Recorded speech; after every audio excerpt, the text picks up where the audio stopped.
Hello, friends. Good morning to you. I hope you are well. Hello, gang. Hello, hello. You're doing all right?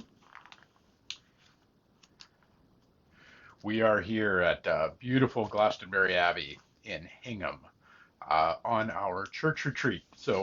Um, so I'm coming to you from the beautiful library of our retreat space, and with our dining hall in the back.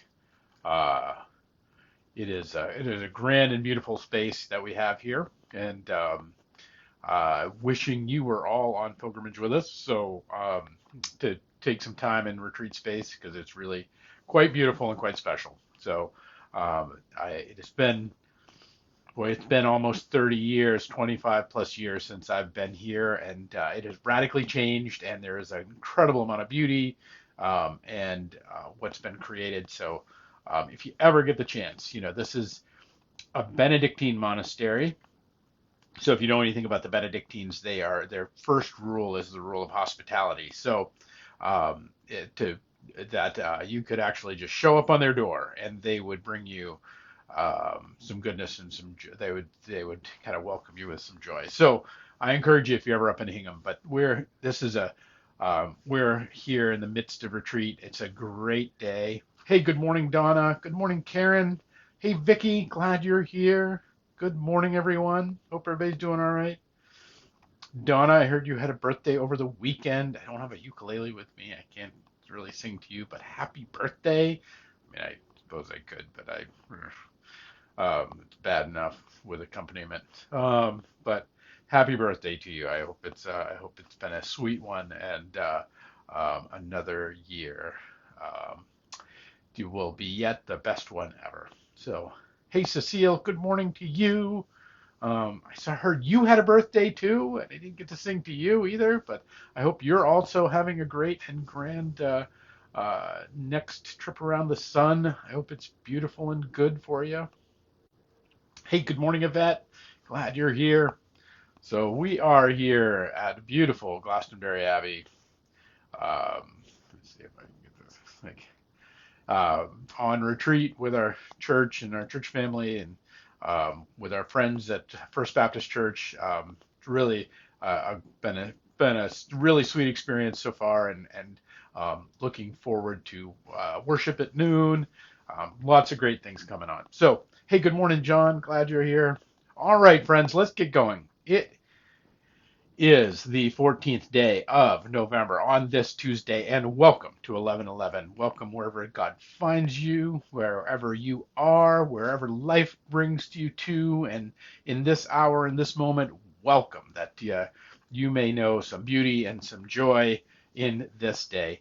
As I said, we are on retreat here at Glastonbury Abbey, and um, I and we're talking about pilgrimage on retreat. A big surprise, I suppose, for those of you who know that I had been on pilgrimage for a bit. But I wanted to share with you this what it is this kind of journey that we've been on here, and share with you one of the stories that that the that is a part of this.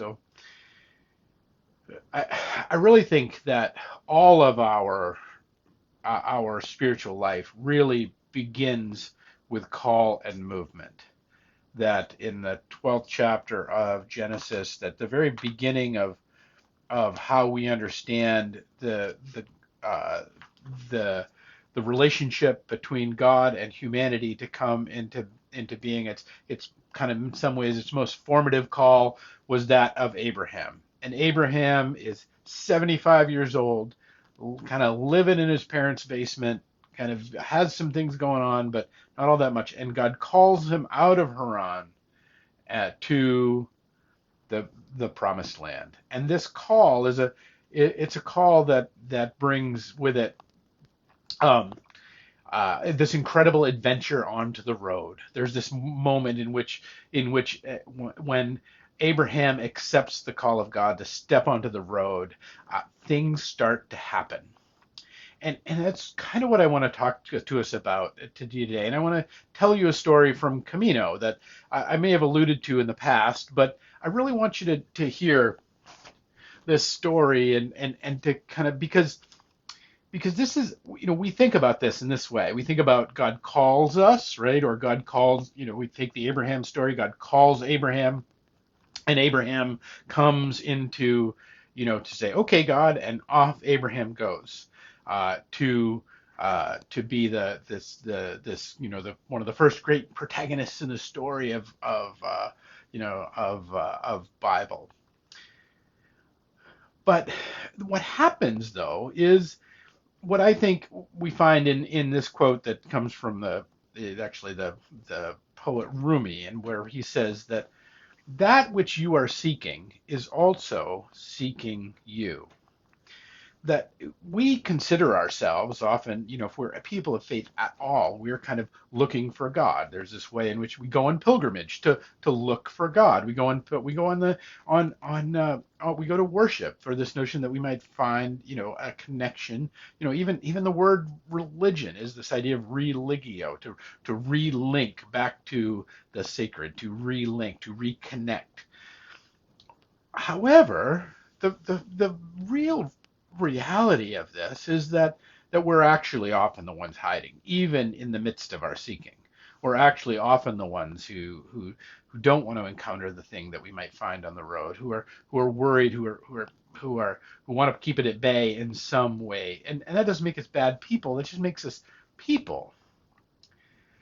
So and here, so I'm here with a group of people on retreat, people who have carved time out to spend time with each other and to spend time with God, that we might find in the midst of this.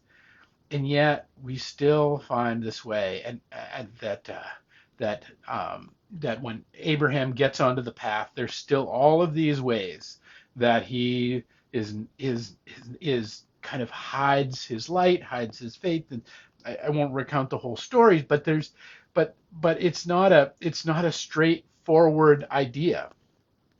But the encouragement I have for you today is that when we go seeking, even in our meager ways, when we go seeking, even with half a heart, you know what I mean? When we step out onto pilgrimage and our feet hurt and our knees hurt and things aren't going together, when we step onto the path of our life, God still takes us seriously at that. And God takes us incredibly seriously at that, and offer starts and comes looking for us and offering gifts on the way, and that they are gifts that are ours to see.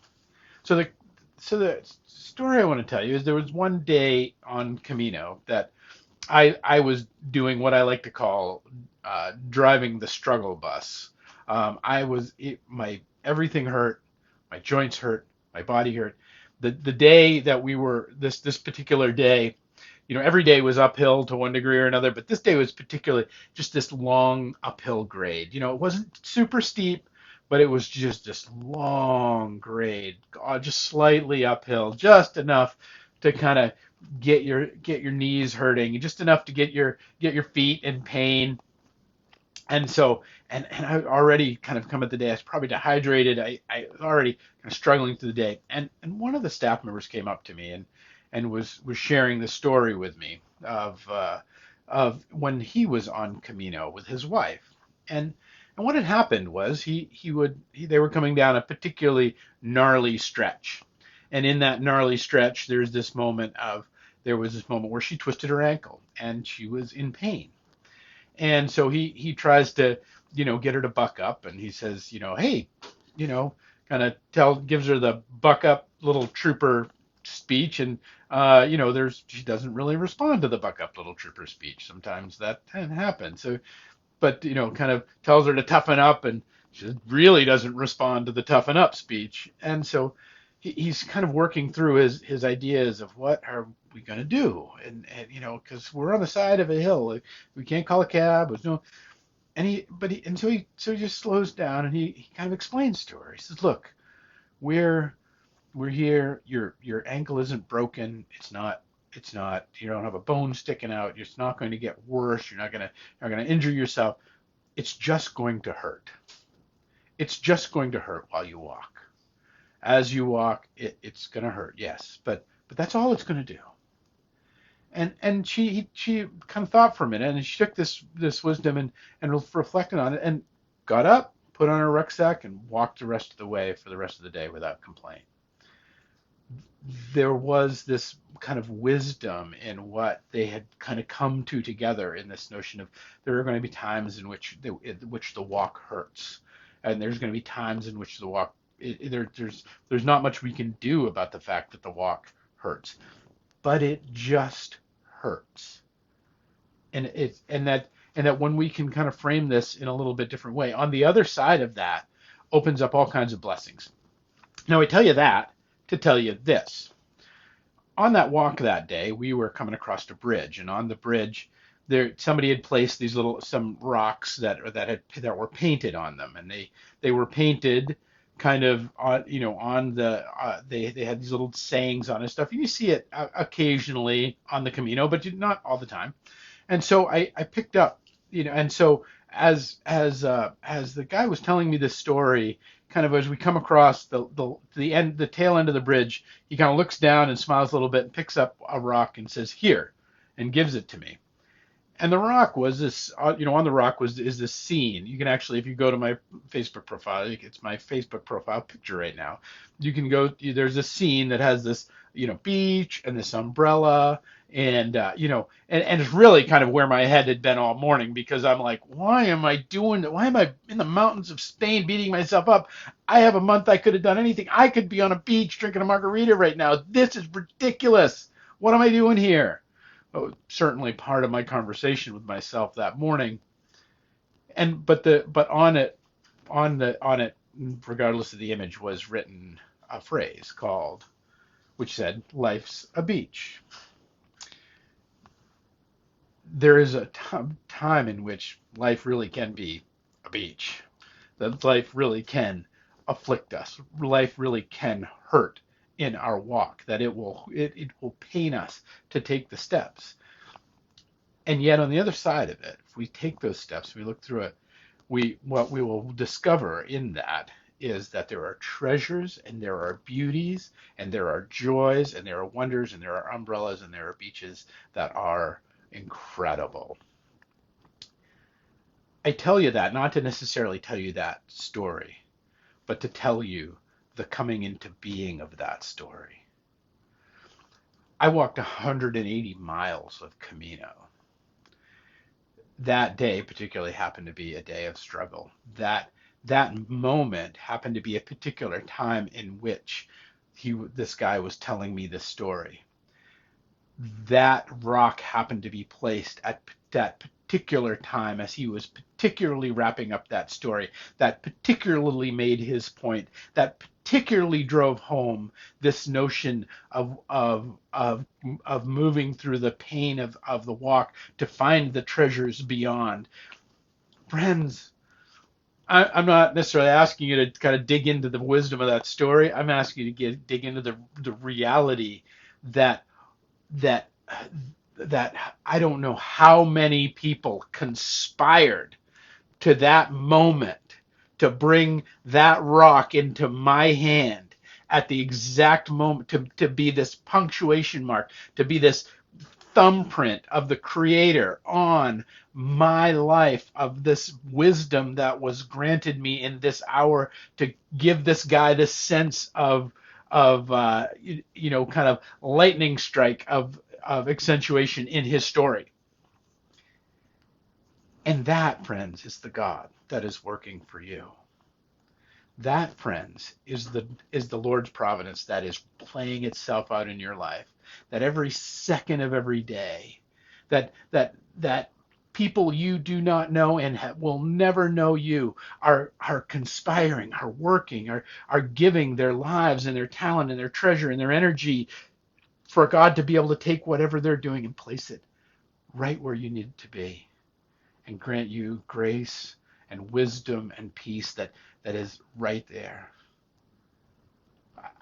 If I'd have been another 25 feet down the road, I would have never received that rock and kind of made that little punctuation point of that wisdom. If I had been 25 feet earlier, I never would have made it. If my friend had not come alongside me and told me that story at exactly that time and exactly that place, if you start actually just what are the probabilities, adding up the probabilities around this one simple, stupid, small moment of my entire 180 miles that left the fingerprint of God upon my soul, it's you have a better chance of winning the lottery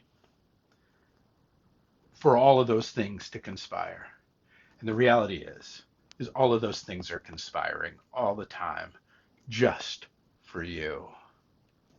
All of that the entire creation is working to bring into awareness, is working to you to hear that call to move from your parents' basement, whatever that construct of idea means, in Abraham, and to move to the promised land, to move to the place that God has prepared for you. This is that when we are willing to see, when we are willing to hear, when we're willing to step onto the path, and friends, it will require some pain. It will require some discomfort. But when we do, there is a God with treasures of abundance to encourage us and to call us home and to give us just the right wisdom just at the moment when we need it. And that all of the stars, all of the planets, all of the creation is conspiring for you at this moment.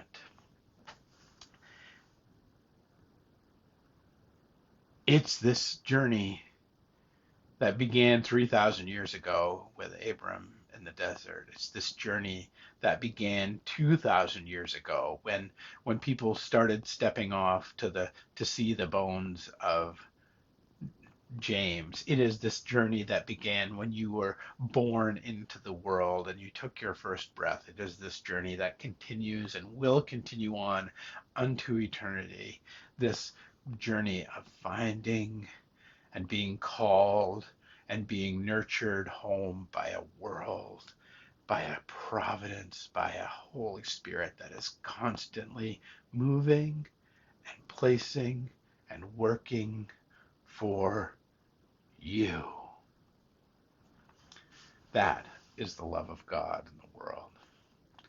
All right, friends, that's my hope for you today. That from beautiful Glastonbury Abbey here in Hingham, Massachusetts, on retreat with the church. We'll pick it up tomorrow with another 11:11.